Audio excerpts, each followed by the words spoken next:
Salam sejahtera bagi kita semua. Perkenalkan, nama saya Benianus Pakpahan dengan NIM C1CN022015. Di sini saya akan membahas materi yaitu tentang latar belakang dan permasalahan penelitian. Baiklah, untuk mempersingkat waktu, mari kita masuk ke topik pembahasan. Topik pembahasan yang pertama yaitu definisi latar belakang masalah, yang kedua komponen latar belakang masalah, yang ketiga cara membuat latar belakang, yang keempat contoh latar belakang, dan kelima definisi masalah penelitian. Baiklah, untuk yang pertama, definisi latar belakang masalah.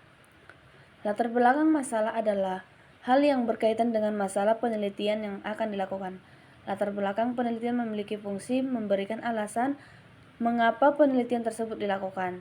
Pada latar belakang ini ditemukan sebagai suatu pembuktian dari penelitian yang dilakukan bahwa latar belakang ini dapat menunjukkan adanya masalah yang diteliti. Latar belakang ini harus ditampilkan secara kuat. Menurut Sugiono, yang menyebutkan bahwa latar belakang adalah masalah berisi tentang sejarah, alur, peristiwa yang sedang terjadi pada proyek penelitian.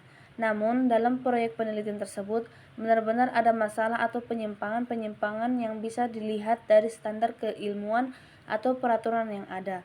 Karena adanya penyimpangan atau ketidakberesan tersebut, kemudian sebuah proyek penelitian bisa untuk diteliti.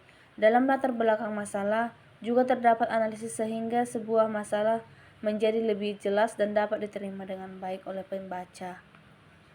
Menurut Hussein Umar, menyebutkan bahwa isi latar belakang masalah adalah sebuah informasi tentang suatu masalah atau peluang yang dapat dipermasalahkan agar ditindaklanjuti oleh penelitian, termasuk hal-hal melatar belakanginya.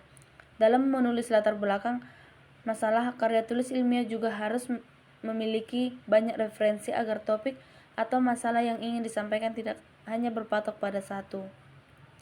Yang kedua, komponen latar belakang masalah. Dalam menulis latar belakang, ada beberapa komponen yang harus dipenuhi oleh penulis. Dari komponen ini diharapkan akan meningkatkan minat pembaca. Penelitian berikut adalah beberapa komponen latar belakang, yaitu antara lain: 1. Menuliskan bidang atau permasalahan yang diminati dengan jelas. Yang 2. Menetapkan konteks dengan memberikan tulisan singkat dari bahan literatur terhadap penulisan pilih. Namun, harus dipastikan untuk memilih literatur sesuai yang dipermasalahkan yang harus dibahas. Yang ketiga, tuliskan hipotesis dari masalah yang kamu bahas dalam latar belakang. Yang keempat, alasan dalam memilih permasalahan atau topik penelitian.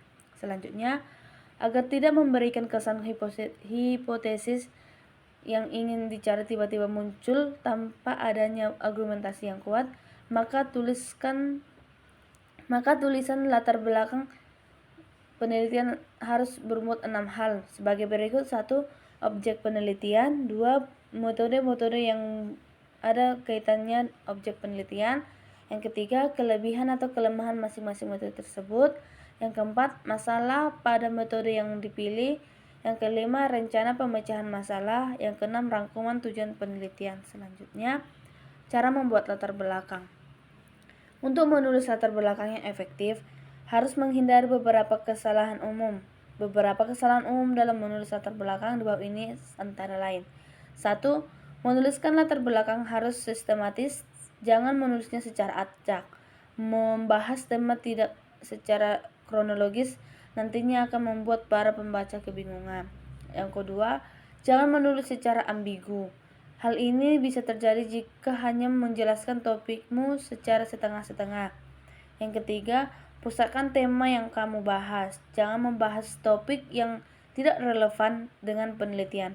Fokuskan pada aspek-aspek penelitian dalam penelitian seperti tulisan perbedaan atau kesenjangan yang akan ditulis literatur sebelumnya. Tuliskan hal-hal yang akan kamu bahas dalam penelitian dan jelaskan mengapa penelitian kamu sangat penting untuk dilakukan. Tips menulis latar belakang masalah. 1. Observasi. Coba lihat di sekelilingmu atau coba telusuri media sosial. Dari situ kita bisa menemukan sebuah masalah yang mungkin menarik minat kita. Yang kedua, identifikasi. Yang ketiga, analisis. Yang keempat, kesimpulan. Kita harus membuat kesimpulan dari masalah yang kita temukan. Tulis dan hipotesis secara singkat dan jelas. Selanjutnya, contoh latar belakang masalah. Yang pertama, latar belakang makalah, latar belakang proposal, latar belakang jurnal, dan terakhir latar belakang skripsi. Yang selanjutnya, definisi masalah penelitian.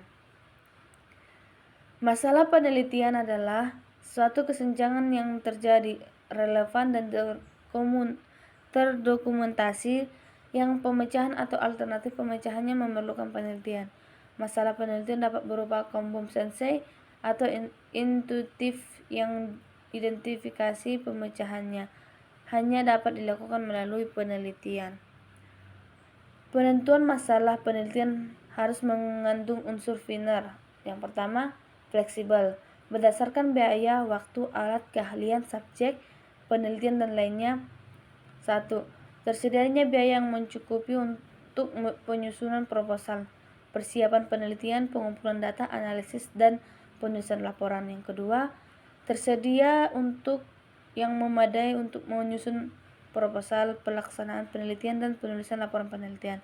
Selanjutnya, tersedia fasilitas dan peralatan yang sesuai dengan penelitian. Yang selanjutnya, tersedia keahlian peneliti yang sesuai dengan topik penelitian. Selanjutnya, tersedia subjek penelitian yang karakteristiknya jumlahnya mencukupi. Selanjutnya, interesting bagi peneliti yang umumnya sesuai dengan bidang kepakarannya. Selanjutnya, novel, yaitu hasil penelitian dapat menguatkan, membantah, atau melengkapi atau berbeda dari penelitian sebelumnya. Selanjutnya, etika, penelitian dipenuhi terutama dengan penelitian terhadap manusia. Selanjutnya, relevan, bagi perkembangan ilmu pengetahuan dan mendukung program kebijakan. Sekian dari hasil presentasi saya. Apabila ada kesalahan atau pengucapan, mohon maaf. Sekian dan terima kasih.